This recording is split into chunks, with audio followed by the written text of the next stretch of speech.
자, 어제도 시정을 드렸어요. 그렇게 하면서 일본과 호주가 1%의 강세고 미국장의 선물이 0.2%의 강세이니 걱정하지 마십시오. 긍정적으로 해석하십시오. 그리고 시장은 뭐 어마어마한 추세 강화로 연출이 됐고요. 오늘 기준도 마찬가지입니다. 호주가 뭐 0.55% 강세, 나스닥이 0.45%의 강세, S&P 500 지수가 0.18%의 강세. 근데 뭐 해외 선물 쪽, 미국 선물, 시간의 선물은 1% 미만은 의미를 부여하지 않는다. 상승이든 하락이든 그렇게 말씀드렸고, 호주도 사실상 그렇게 뭐 들여다보는 쪽은 아니죠. 그다음에 이제 니케이 쪽, 일본 쪽과 호주 정도 놓고 보는 게 오히려 중하권 놓고 보는 것보다는 좀 낫다라고 판단을 하고요. 일단 니케이 쪽의 흐름이 0.39%의 눌림폭, 저점에서부터 0.2% 정도 돌려놓은 수준밖에 되지는 않아요. 국내 증시도 이제 포인트로 보시면 안 돼요. 예전에 뭐 하다못해 작년 그 3월 1439포인트까지 밀렸을 때 그때 14포인트면 1%잖아요. 지금 14포인트 해봐야 0.5%도 안 돼요. 그러니까 결국은 이제 퍼센테이지로 보는 게 맞고요. 지금 0.26%의 강보합 정도 수준이면은 절대 나쁘지 않습니다. 다만 오늘 이제 갭 상승 이후에 흐름이 되다 보니 그 부분에 대해서 이제 좀 아쉬움이 남는 거죠. 근데 이제 말 그대로 아쉬움은 아쉬움으로 떨쳐버리시면 돼요. IT 쪽도 DB하이텍 초대박이죠, 사실상. DB하이텍 같은 경우에 지금 우리가 안타깝게도 55,000원에 차익 실현했죠. 단기적으로 접근을 해서 5거래일 정도 수준에서 20% 수익이었기 때문에 또 IT 대형주들을 다 갖고 있기 때문에 차익 실현 범위를 단행을 했고, 또 물량 남아 있으신 분들의 기준에서는 유지 전략 가져가면서 윗꼬리의 기준도 잡기도 하고 여러 가지. 근데 이제 추세적인 부분에서 크게 무리수는 없다. 가져가더라도 어차피 시장 방향성을 긍정적으로 본다면. 근데 결론적으로 여러분들이 이제 놓고 보실 때 DB하이텍 같은 경우에는 시가총액이 어차피 우리가 이제 비중을 월등하게 실어갈 종목은 아니에요. 매번 말씀드리지만은 외부에서 이거 대박 나셨죠라고 얘기를 할 때 가소롭다 생각하셔도 돼요. 왜냐하면 DB하이텍 우리가 가장 많이 이제 편입 기준 잡아드릴 때가 20% 최대 30%까지. 근데 이제 주력의 기준이 아닌 말 그대로 이제 추세적인 범위에서의 기준으로. 지금 기준에서도 이제 마찬가지로 최근에 거래대금이 4천억씩 이렇게 터졌어요. 얼마나 좋습니까? 거래대금만 있으면 단기 매매 다 할 수가 있어요. 단기 매매나 이런 게. 근데 최근에 조금 이제 주춤거렸던 이유는 지난주 월요일이죠. 지난주 월요일 날 기준에, 그러니까 11일 날 기준에 삼성전자가 9% 올라간 이후에 꼬리를 내고 눌렸단 말이에요. 그렇게 되면서 이제 하이닉스도 14만 원에서 눌리고, 그리고 이제 삼성전기도 21만 5,500원에서 고점 찍고 눌려 있고, 그쪽이 조금 더 자유로워지면, 그러니까 삼성전자가 9만 원만 넘겨도 자유로워지고, 하이닉스가 13만 5천 원만 넘겨도 자유로워지고, 삼성전기가 21만 원 또 공방 그 위쪽에서 흐름을 가져가도 자유로워지잖아요. 그러면 이제 또 스윙 단기 공략주 들여다볼 수 있다라는 거예요. 얼마든지. 예? 그렇게 해서 동진세미캠은 안 그런가요? 시가총액 얘도 1조 8천억인데 얘도 3조짜리고. 그러니까 크게 차이도 안 나요. 그래서 얼마든지 우리가 이제 그 의약품 쪽에서도 시가총액 10조, 20조짜리 하다못해 셀트리온까지도 우리가 매매 전략을 다 잡은 것처럼 일단은 DB하이텍도 얼마든지 어느 가격에서든지 얘만 빠진다 말 같지도 않은 소리잖아. IT 우리 대장주 다 가려면 IT 대장주가 가는데 얘만 폭락이 와요. 눌림목은 나올 수 있어도 그러진 않잖아. 그러면 더 높은 가격에서도 기준점 잡아서 대처할 수는 있습니다. 그러니까 가지고 계신 분들은 추세적으로 보겠다는 가져가시는데, 다만 비중을 너무 많이 가져가시면 예전에 이제 겪어보신 것처럼 중간 조정이 나올 때 변동성이 이제 커지죠. 또 우리 HMM 놓고 볼 때처럼 어떤 종목이든 이제 그 주도주 기준에서는 시장을 견인했던 종목군들 기준에서는 고점 대비해서 20%씩 미끄러져 내려오는 케이스가 거의 없다. 그렇게 되면 시장 지수가 20% 이상 깨진다 이렇게 말씀드렸는데, 예를 들면 HMM이나 이런 쪽의 경우에는 변동성 자체의 기준이 크죠. 아무래도 이번에도 17,000원 찍고 밀려 내려온 폭이 이제 한 20% 이상 되지 않았나요? 20% 수준. 그래서 DB하이텍도 이제 조정이 나오게 되면 이제 그런 폭도 나올 수 있습니다. 물론 위로 가면 상한가라고 안 나오겠어요? 기아차도 어? 또 현대 모비스가 시가총액 12일 대 상한가 나오는 그런 장세에서 그래서 DB하이텍은 아이간에 뭐 가지고 계신 분들 단기적으로 보겠다 하시면 고점 대비 오늘 기준에서도 3% 그리고 나 이거 단타 매매 가져가면 안 될까요 하시면 기준거래량만 설정하면 되죠. 기준거래량 어제 기준에 우리가 DB하이텍을 어제 올려드렸어요. 사실은 01월 18일 해가지고 DB하이텍이 어제 19일이죠. 어제 기준에 500만 주 올려드렸잖아. 응? DB하이텍 500만 주. 응? 그렇게 해서 500만 주 넘기면 됩니다 했는데 거래량이 개장 초부터 터졌으니까 이렇게 움직였겠죠. 그죠? 그럼 뭐 개별 매매 되신단 말이에요. 거기다가 우리가 자동차주에서 좀 여유가 있었다면은 당연히 또 매매 사인을 낼 수도 있었던 그런 기준이 되니까. 그래서 그 정도에서 차분히 놓고 보시면 뭐 무난할 것 같습니다. 그리고 이제 자동차주들에 대한 그 설명을 같이 또 드릴 텐데, 오늘 기준에서 이제 어차피 우리는 이제 현대 위아는 2019년도 기준에서 좀 들여다봤었고, 2020년도 초반까지도 그 이후에는 이제 보질 않는단 말이에요. 근데 예를 들어서 현대 위아를 제외하고 난 그 만도, 모비스, 현대차 기준이라면은 기아차 빼고는 하루 나올 수 있는 등락범이에요. 아쉽더라도 어제 시간에서 이렇게 폭등 랠리가 나왔던 부분. 근데 잘 생각해 보시면 어때요? 우리가 1월 8일 날 차익 실현했던 그 차익 실현의 명분이 뭡니까? 이거는 펀더멘탈 외적인 요인입니다. 펀더멘탈을 기준으로 잡았을 때 우리는 실적 개선 폭으로 매집을 해왔고 우리도 매수를 해왔고 30% 비중을 꽉 채워왔었는데 근데 결론적으로 1월 8일 같은 경우에는 뭐 뉴스 쪼가리 하나에 아니 땡굴뚝에 연기 나냐 뭐 이런 식 표현하는데 그게 이거하고 뭔 상관이 있어. 소문에 뭐 주가가 시가총액 10위짜리가 상한가 하나? 그러니까 그 변동성이 기다려왔던 변동성이라는 거죠. 이슈 하나에 빵 건드려준 거죠. 예를 들어 삼성전기, 애플 쪽에 그럼 전장 사업에 삼성전기에 MLCC도 들어가 뭐 어떤 내용 하나 뻥 나오면은 쟤는 상한가 안 가겠냐고. 그런데 이제 그 변동성이 크고 오버슈팅이 나오는 자락이니까 그렇다면 정리. 그러고 나서 또 적절하게 밀려줘서 월요일부터 재편입. 월화수 재편이 파고의 기준이란 말이에요. 그럼 이제 오늘 기준에서 놓고 볼 때 기아차의 변동성이 어마어마했던 거죠. 사실은 여기서 어찌됐건 19% 찍고 밀려 내려올 때 뭐 마지노선의 기준에서는 그러면 5%. 그러면은 그게 이제 95,000원 정도 되겠죠. 그러면 시초가 이탈되는 가격. 혹은 뭐 3% 이렇게 해서 전량 차익 실현하고 뭐 현대차도 뭐 고점 대비해서 차익 실현을 하고. 그렇게 하면 이제 조금 더 여유로움이 재편입의 여유로움도 생길 수 있고 했을 텐데 결과론적으로 이제 밀려 내려오니까 이제 그 기준이 설정이 되는 거고요. 그리고 누가 뭐래도 어찌됐건 뭐 기아차의 아쉬움, 고점 대비 차익 실현을 못한 부분에 있어서는 아쉬움. 근데 나머지는 현대차는 3% 갭 상승에 6% 고점 찍고 순간적인 변동성에 미끄러졌다. 그러면 얼마든지 나올 수 있는 변동폭이죠. 하다못해 뭐 LG전자도 오늘 9% 올라갔다 눌림이니까. 하다못해 삼성전자가 갭상승 2%에서 눌림목이니까. 그럼 이걸 다 잘라내야 되겠네. 뭐. 다 잘라냈다가 2% 밀리면 사야지. 예? 현대차 다 잘라냈다가 차익 실현 다 했다가 밑에서 또 사야지. 근데 주력이니까 그렇게 가지 말자라는 거예요. 차익 실현하신 분들은 재편이 하면 되는 거고. 그리고 조금 전에도 이제 26만 4천 원에 4차 편입을 들어간 이유 20% 채웁니다 라고 들어간 이유는 그래 고점에서 기아차 밀려 내려오고 현대차 고점에서 밀려 내려오고 그 삼성전자도 미끄러져 내려왔는데 보니까 삼성전자도 어때요? 미끄러져 내려와서 봤더니 보합권 약보합권 수준이다. 그러면 전일 대비해서를 기준을 잡는다는 거예요. 오늘 정점을 찍고 내려왔다 그 기준을 보는 게 아니라 전일 대비해서 미국장도 선물이 강세고 니케이 어제 급등 나온 이후에 눌림폭 요 정도면 뭐 부담 없고 나쁘지 않은데 야 그럼 어제까지 현대차 어떤 맥락에서든 편입을 했고 어제 급등 나오니까 좋았는데 시간에서 또 이슈 때문에 또 시간에 막 폭등 나왔어. 근데 아쉽게 오늘은 1월 8일이랑 똑같이 학습 효과야 그냥 아직까지는 뭐 추진 중인데 확정된 거 없습니다. 공식 몰랐어 그거 나올지? 예? 그잖아요.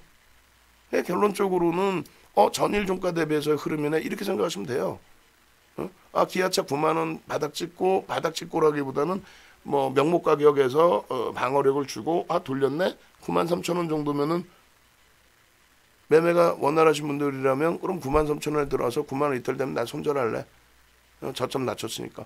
혹은 나 분할 매수해서 한 번 더 들어가지 뭐.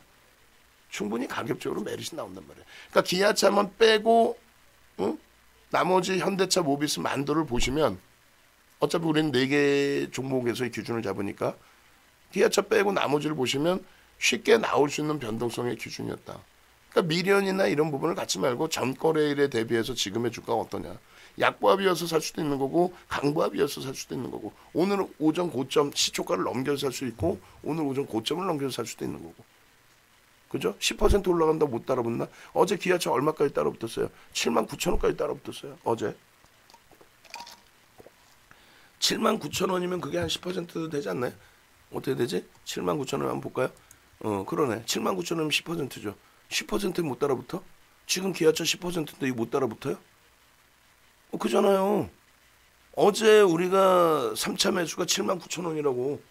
원래는 7만원, 그 다음에 72,500원, 그 다음 75,000원 이렇게 세 차례인데 현대차부터 들어가는 바람에 7만원, 75,000원, 또 78,000원인데 또 문자가 또 한 템포 늦어져서 79,000원. 그러니까 라이브 방송 들으신 분들은 7만원, 72,500원, 75,000원이 될 수도 있고 또 혹은 문자대로 하신 분들은 7만원, 75,000원, 79,000원이 될 수도 있어요. 오늘 기준에 차익 실현하신 분도 계실 거고 차익 실현 못했어. 비중 어떻게 할까요? 그럼 고민 좀 해봅시다. 오케이 좋아. 그럼 93,000원 편입. 추가 편입 20% 채우시죠 뭐. 평균 단가 나쁘지 않고 현대차 평균 단가 지금 오늘 우리 그 26만 4천원까지 편입해서 평균 단가 얼마예요? 25만 1,600원이었죠. 아까 계산해 보니까. 뭐 4% 수익 났는데 왜? 요 정도로 방어막을 치고 있다면 애플이 아무것도 아니었어? 아직도 확정된 거 없어? 근데 안 밀리잖아. 전일 대비해서. 그럼 더 가겠다는 거네. 시장만 멀쩡하면. 그럼 시장은 누가 끌어줘요? 지들이 끌기도 하고 IT가 끌기도 하고. 대체 뭐 이렇게 어려워. 편입. 아시겠죠? 그렇게 하고 이제 중간중간에 계속 이제 다른 종목군들 뭐 너무 버거운 한국전력 뭐 두산중공업 삼성중공업 넷마블 다 있어요. 현금 비중 없다. 이동. KB금융은 유지. 평균 단가잖아. 시장 대비 수익이 안 나는 걸 뿐이지. 나머지는 손실이죠. 현금 여력이 없어. 이거 지금 뭐 기아차도 사고 싶고 우리 그 삼성전자 하이닉스 삼성전기도 사고 싶은데 편입 여력이 없어. 돈이 없어. 이동. 돈 있고요. 주력주도 있고요. 나 얘 손절하기는 싫어요. 가져가셔도 상관없어요. 미코 같은 종목, 서울 바이오시스 같은 종목 아예 못 움직일 것 같은데 시장에 올라오니까 결국은 올라오죠. 의약품 쪽의 비이성적인 종목이나 신규 상장 테마 종목의 공모가 대비해서 그냥 어마어마하게 올라와 있는 종목, 그런 종목을 밑도 끝도 없이 붙들고 가는 거, 그건 안 되죠. 그렇지만은 펀더멘탈이 되는 쪽은 무리가 없습니다. 네. 그렇게 해서 기준 잡으시고요. 그리고 야간에 이제 야간 방송 때 가입하신 분들은 가끔씩 이벤트 가격 설정을 해드리니까 야간 무방 참여하셔서 그때 기준에 이벤트 가격이라고 해봐야 이제 뭐 직전 가격이 되는데, 그렇게 하고 제가 볼 땐 이달 말이나 2월 늦어도 2월 초중순에 아무래도 이제 그 삼성전자의 10만 원 돌파 기준 범위, 10만 원 돌파의 기준 된다면 13,000원이 15% 정도뿐이 안 돼요.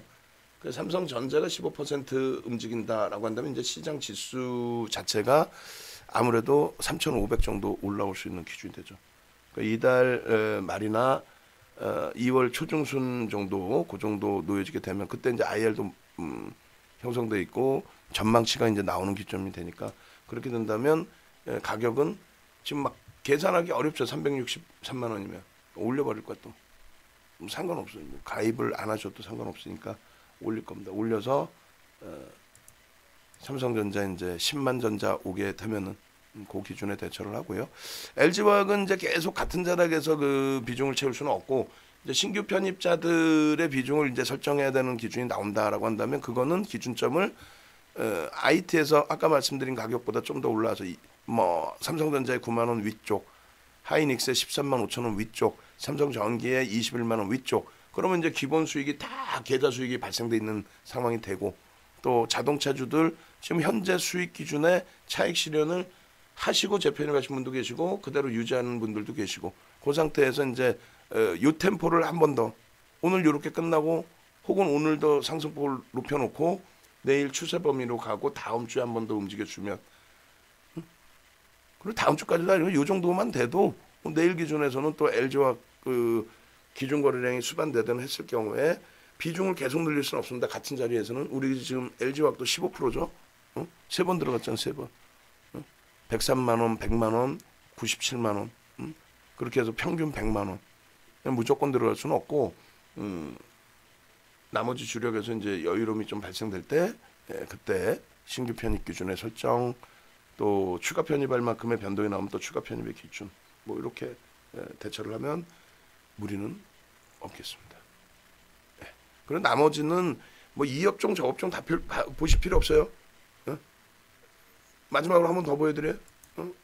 이걸 봐야 맨날 똑같은 거 봐야 자신감이 생기지. 그리고 아 그렇구나를 알지. 근데 이렇게 보여드려도 장 깨질 때는 말짱 도루묵이라니까 또 똑같은 얘기가 나와요. 결론적으로 딴 거 없어요. 코스피, 대형주, 그죠? 중형주, 소형주는 묻지마 투자가 나올 때 어떤 거 투신 자금이 어마어마하게 늘어나기 시작할 때, 그죠? 그리고 음식료, 섬유유보 얘네들은 뭐예요? 대바닥에서 돌려지는 흐름이란 말이야. 이 중에 이제 한두 개 업종이 대바닥에서 좀 세게 올라오는 업종이 있어. 근데 종이목재 이런 게 시가총액 비중이 안 된단 말이에요. 대형주 자체가 없어 이런 데는. 근데 예를 들어서 이런 쪽에 저렇게 한번 빵 치고 올라오는 거 저거 먹으려다가 죽는 거예요. 지금 시장이 3월 저점 대비해서 100% 이상 올랐죠. 116%, 120% 올랐단 말이에요. 얘 지금 94%인데 뭐. 그러니까 이런 거를 결국은 이런 데서 현혹되는 거예요. 이런 데서 11월 달에 저 변동성에서 와 대바닥 주 사가지고 대박 났어요. 근데 알고 보면 이게 대박도 아니고 여전히 시장보다 약하고 이런 걸 사야 되는 거예요. 이런 걸. 그냥 바닥 대비 그냥 올라왔어요. 156% 올라왔어요가 아니라 앞전 고점에 사상 최대치 신고가를 낼 수 있는 업종. 근데 그게 실적이 뒷받침된 거. 의약품은요. 실적이 뒷받침이 안 됐잖아. 이렇게 진짜 막 말 그대로 초점 박살이 날 수 있잖아요. 개박살 날 수 있잖아. 이게 고점 대비 40% 셀트리온 헬스케어 시가총액 1위짜리가 70% 이상 75% 밀린 그 시장의 흐름이. 시장은 멀쩡했어요. 이때 폭락 안 나왔어. 그죠? 나머지 비금속 광물 시가총액 대부분 다 뭐 1,000억 미만짜리들 많고 시가총액 비중이 0.2%인가요? 이제 막 고점 넘기는데 요런 데 이제 불나방처럼 따라붙게 된다고. 상승률도 어마어마한 것도 아니에요 이게. 그래서 바닥 종목은 이제 돌리는데도 바닥이란 말이에요 여전히. 저걸 보고 대바닥주 수익 내야지 이랬다가 죽는 거예요. 대바닥주 수익 내야지 이러면 안 되고 결론적으로 이렇게 시세가 나오는 쪽에서 시세를 잡아가야 돼. 얘네가 깨지지 않는 한 시장은 절대 안 깨져요. 근데 얘네가 말 그대로 아까 보신 의약품처럼 고점 대비 40% 70% 밀리는 그런 종목이냐고. 밀릴 수 있는 구조 자체가 아니잖아요. 실적을 바탕으로 뭐 개인들이 사서 올렸어? 웃기는 소리 하고 있네. 외국인 기관의 포지션이 얼만데 그들의 손바뀜에 의해서 가는 거지. 개인들이 쳐 올렸다고 올라가나? 외국인들이 56%를 갖고 있는데 개인들이 1% 샀다고 올라가요? 아이고. 의료정리 이런 거. 황금 대바닥주 잡으려고 하지 마세요. 운수장비 이제 자동차 몇 년 만이요? 7년 만인데 사상 최대치 거래대금이죠. 나머지 안 돼요. 거래대금이 얘네들처럼 눈에 확 띄어야지. 얘네들처럼 눈에 확 띄어야지. 없잖아 거래대금이. 다 비슷비슷한 수준에서의 흐름이잖아요. 운수창고 뭐예요? HMM. 적절하게 다 먹었고. 자 서비스 업종. 거래대금 어마어마하게 올라가면서 기준이죠. 여기서 앞전 고점에 거래대금 못 넘기고 있잖아. 아주 단순해요. 펀드멘탈 본 다음에는 거래대금이 있느냐의 기준이야. 금융업은 뭐예요? 지주사입니다. 지주사. 나머지는 거래대금이 있느냐. 거래대금 있죠 여기. 여기 허벌나죠. 어? 여기도 이제 실려 있는데 추세적으로 앞전에 거래대금 다 넘겨야 되는데 아직까지는 약하지. 이쪽도 비금속 광물 아까 얘기했잖아요. 시가총액 0.23. 의약품 이번 달도 중요하고 거래대금 터지면서 운봉이면 죽는 거고. 화학 거래대금 터지고 있죠. 얘도 더 가려면 이제 거래대금 더 나와야 되는데 월봉 기준에 지금 거래대금 다 실려 있죠. 그러니까 12월엔 못 갔는데 12월까지 기준에서는 거래대금 주춤거리고 있습니다. 시장 수익률입니다. 이렇게 한 거예요. 시장 수익률입니다. 거래대금 죽고 있으니까. 그리고 실질 시장 수익률도 안 나왔고 그게 한 방에 간 거지. LG화학 갑자기 다시 추가 폭등, 그리고 SK 이노베이션, 하나솔루션, 롯데케미칼, 롯데정밀화학 52주 신고가 랠리. 그러니까 그들이 실적을 바탕으로 한 거지. 2차 전지래요. 2차 전지 같은 소리. 2차 전지, LG화학이 2차 전지가 2000년 초반부터 했는데, 예? 미국 공장 기공식 때 오바마 대통령이 오랬잖아요. 현직 대통령이 난리 났었지 그때. 아시겠죠? 그래서 그냥 따라만 오시면 돼요. 따라만 오시면 저 좋은 수익들 다 잡아먹는 거야. 행복하게.